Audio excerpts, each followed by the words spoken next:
Yeah. So wait, here's the thing. We got a big movie to talk about, Wade. Yeah, I know. You know, and we are busting a gut to talk about this film. That's how much it impacted us, Wade. That means it's time for This Weekend in Movies.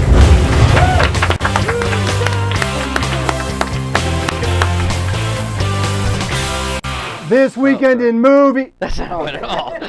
All right, Wade, what are we talking about? Talking about Sucker Punch. Would you like me to do the intro? I would love for you to do the intro, Wade, because you have very strong feelings on Sucker Punch. Yes, I do. Sucker Punch is the new film from director Zack Snyder. That is Zack Snyder, better known as the guy who directed, well, let me say, as the guy who inflicted 300, The Owls of Ga'Hoole, that horrendously, unbelievably boring animated film from last year. What else has he inflicted on us? Watchmen he inflicted on us. Zack Snyder is the guy who basically invented, well, or popularized the slow motion turns into speed up, turns into slow motion motif that shows up in all of his movies. Timur Bekmambetov probably would like to take credit for it, but Zack Snyder has perfected that atrocious little bit of gimmickry. So here's what Sucker Punch is. It's an original film from an original idea by Zack Snyder, co-written by Zack Snyder with some guy I've never heard of who appears to be some dude buddy of his who was once some kind of an assistant on Killer Clowns. No previous credits. And so no one can take the blame for this film but Zack Snyder. The movie is basically about a collection of women who are in some kind of an asylum. And in order to escape, they have to gather up a whole bunch of certain items. So each time they attempt to gather one of those items, a certain character, known as Baby Doll, does a dance. But you never see her dance, because every time she dances, the movie segues into some kind of fantastic dream sequence. Presumably, I would guess what's going on in her head, which is that she and the other women are commandos in all kinds of fantastic, bizarre scenarios with zombies and robots and World War II planes and World War I planes and a lot of stuff thrown together in an anachronistic way that makes absolutely no sense whatsoever. And when those sequences end, you come back out of the dance and the movie gets boring again. Do we have a clip? Yes. Let's roll it. So, the first thing we need is a map to figure out where all the exits are. Second thing we need is something to start a fire with, as a distraction for when we escape. Plus, the fire should disable all the checkpoints. And the third thing is a knife, in case we run into any trouble. The cook. We can do it. Okay? And the last thing's a key. Blue wears a key around his neck. What door does it open? It's for all of them, I think. It's a master key. I'm in. So am I. Me too. All right.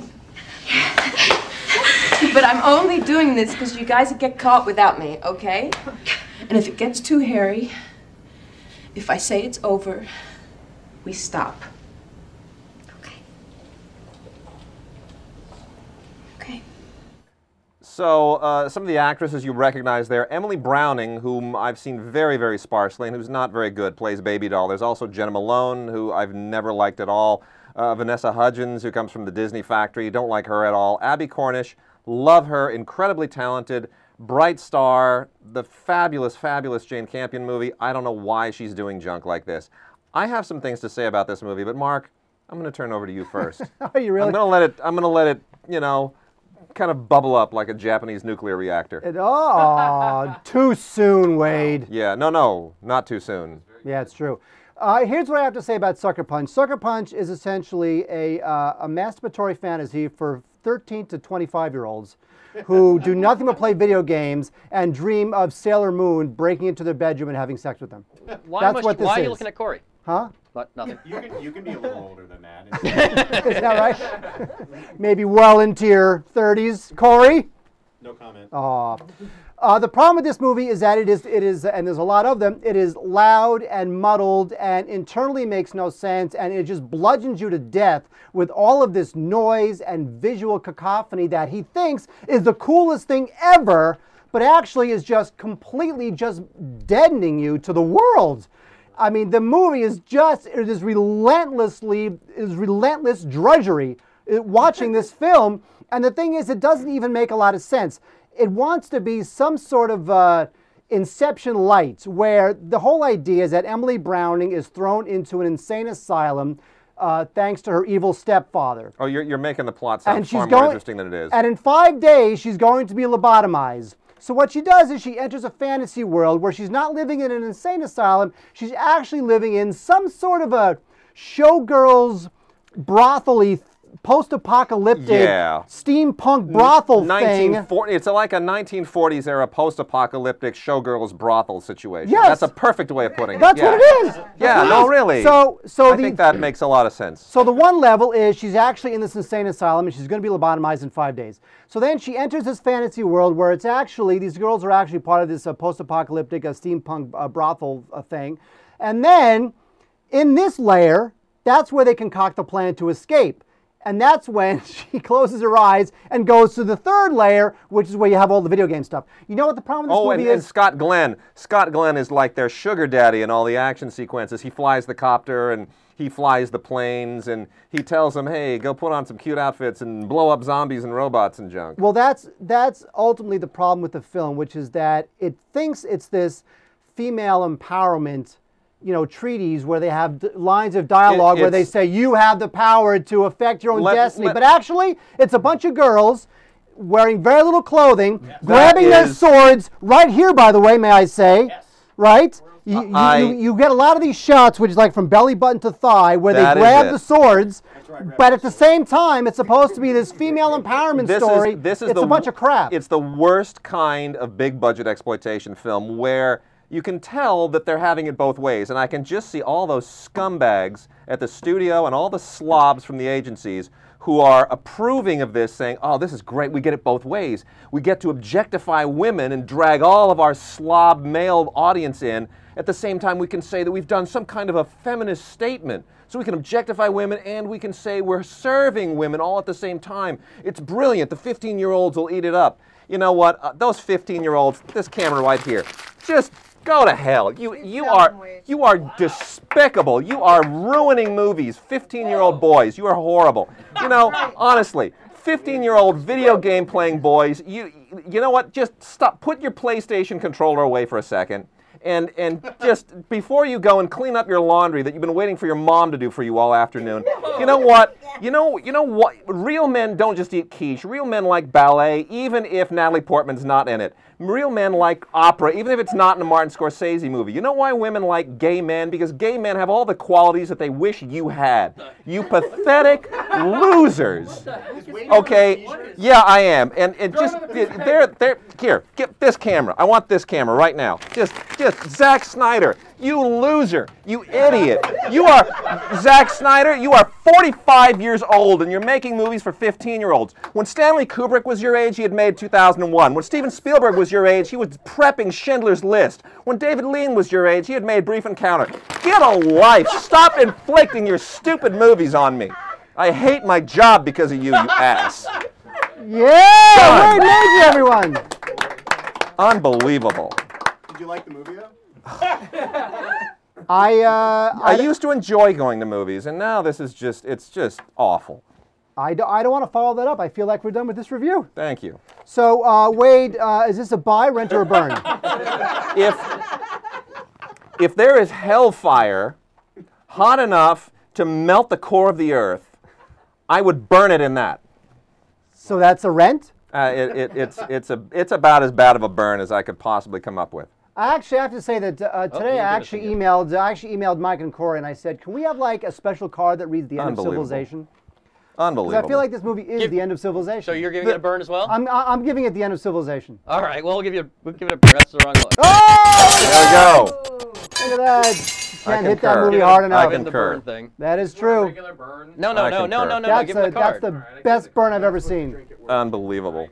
I could not agree more. This thing is a total piece of crap. You know, it's just another one of those films where you feel like you're watching somebody else play a video game, because that's really all it is. That's all it is. It's just it is a commercial for its own video game. It is. I want to ask you this. And may I say something too? By the way, remind me to get back to the rating, because the rating is another thing that just kills me. Don't even get me started. Okay, I'm going to start and then you go. You go. No, Mike, lead in. Write that down. I'll remember that. Here's what's happening. So this thing is just loud and violent and the whole 9 yards. So they go into the first fantasy that the first big action fantasy scene, basically a cut scene from a video game. And in this scene, the 5 girls are going through these World War I trenches with their swords, and they're killing people. And they're killing people, and you're thinking to yourself, you know, there's not blood coming out of them. There's steam when they slice them. And it turns out that they're not killing people, they're killing zombies. Well, and this is what I thought to myself. There you go. This is what I thought. Yeah. You know why they're killing zombies? Because they want a PG-13. That's it. And they know if they kill people, they'll get an R. And then in the next sequence, they're like ogre-y things. They're like the orcs in Lord of the Rings. And then in the next sequence, they're robots. Let me ask you this. And basically the movie is nothing but, and you know, they have the big fat cook who basically almost rapes the girl twice. Yeah. But that's okay, because you know what? The King's Speech has too many F-bombs in it. Can't see that. In one scene, Let me ask you this. And by the win-win, R. Let's hold on. Let me ask you Unbelievable. this. Is it just a bad movie because you're not a gamer? Or will gamers also hate this movie? Because we're getting a lot of people who, when you guys hated on Last Airbender, everybody hated on it. But this isn't a game. This is a movie. You know what?